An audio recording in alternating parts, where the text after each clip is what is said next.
actually one of those weird people who enjoys the morning. Like, there's something about the way it's so unsurprising.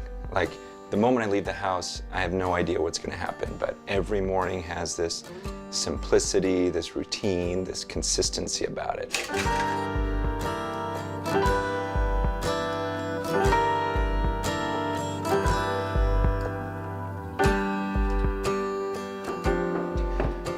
I speak pretty regularly at this one college. It's the same college every year, and I noticed something. There was this girl on the worship team, and every time I came there, it seemed like she was different. Not like in a fake different, but it seemed like even though she was just one of the singers on the worship team, she would get more passionate, it seemed, every week. And I was surprised by that because, you know, I speak and I go to different places and it can get routine-ish. And so I finally approached her one day. I go, you know, even though you do this every week, it seems like it's really fresh to you every single week, and it's new to you every week. And I just asked, how do you do that? And she said something really interesting. She goes, when I have like a great time with the Lord and worship, I never say, God, give me what I experienced last week. Duplicate what you do it again, what you did last week. She goes, instead, I say to him, God, you are a creator, and would you create something new in my worship experience with you? Would you give me a whole new perspective of you this time when I worship? And I thought, wow, that is so cool. I never thought of that aspect of God being a creator and wanting to create something new. And I thought, why don't I do that even when I pray, even when I have times alone with the Lord? Why don't I just pray and say, God, this time when I pray to you, this time when I spend time alone with you, I want us to be more intimate than ever before. Would you create a whole new experience with you? Would you expand my understanding of you? And it's pretty interesting. If we were to really do that and focus and put that type of effort into it, I just think, what would our relationships with God be like at the end of our lives?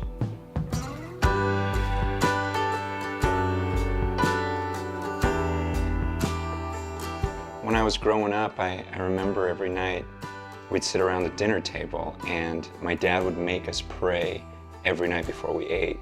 The crazy thing about it was we would pray the exact same prayer every night, like word for word, no variation. Either I would pray it or my brother would pray it or one of my sisters would pray it, but we would say word for word. And I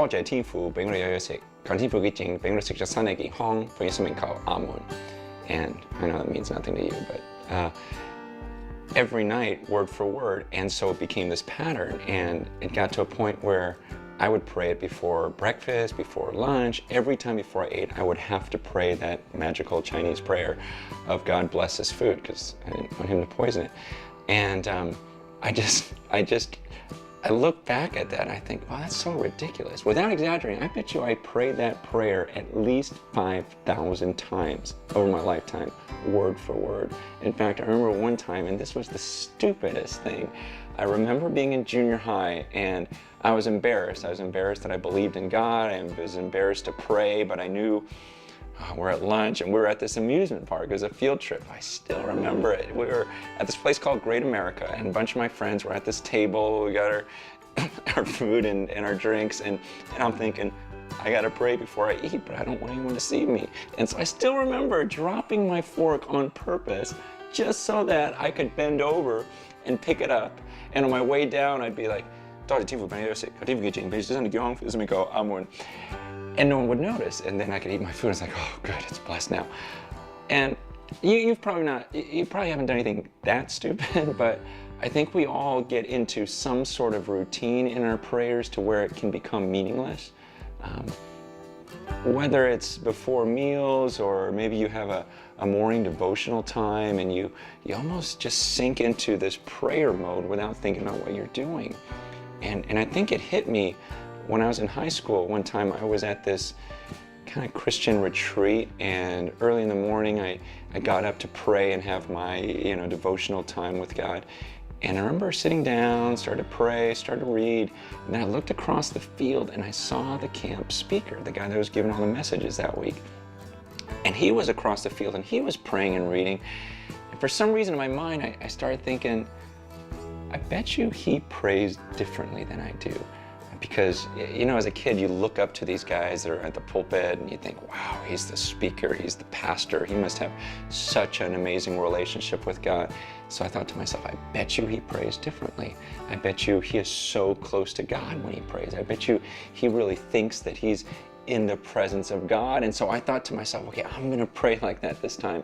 And I actually pictured myself speaking to someone, speaking to God. And it's weird, but I realized up until that point, I don't think I ever considered the fact that I was speaking to a person when I was praying.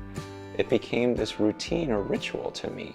And so it began this pattern in my life where I thought, you know what, I want to think about him every time I pray. I want to think about who I'm speaking to because it makes such a difference. And what was crazy was the more I studied the scriptures, the more I read the Bible and I would read these descriptions of God, the more it would change my prayer life because I would picture God differently. I would see him differently.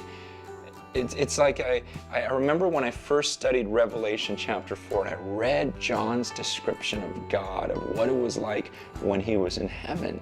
And he talks about how he saw this being sitting on this throne, but he said he's not like a normal flesh and blood person. He's like diamonds and rubies, and he's glowing, and there's lightning, and there's fire, and there's thunder, and there's 100 million angels. And so it was such a massive picture of God that after reading that passage, I remember closing my eyes and thinking, okay, I'm about to approach him. I'm about to come before him and speak to him. And so I'd close my eyes and I'd picture this being who's sitting on the throne and he's glowing with diamonds and rubies and he's this unapproachable light and there's lightning, thunder, fire, and angels all around. And then I pictured myself coming before that being and speaking to him. And it was like I didn't even know what to say, and these words came out of my mouth. Like, it's such an honor to come into your presence. And I just, ever since that day that I read that passage and prayed, I thought to myself, I would never have said those words if I didn't take that 30 seconds to think about him. And I want you to consider, I mean, what would be the first words, literally, the first words out of your mouth the moment you saw God in all of his glory? What would come out of your mouth? See, and that's what should come out of our mouths when we pray. Because what we're doing is we're coming before that God and speaking to him. In your discussion group, talk about what you think would come out of your mouth the moment you saw God. Like, what would be the first words you would say if you literally saw him? And also, after reading chapter 1, hopefully your relationship with God was different this week, that your prayer life was different this week. Talk about that. Talk about how it was different, or maybe if your relationship with God wasn't different enough, then talk about how you'd love to see it change.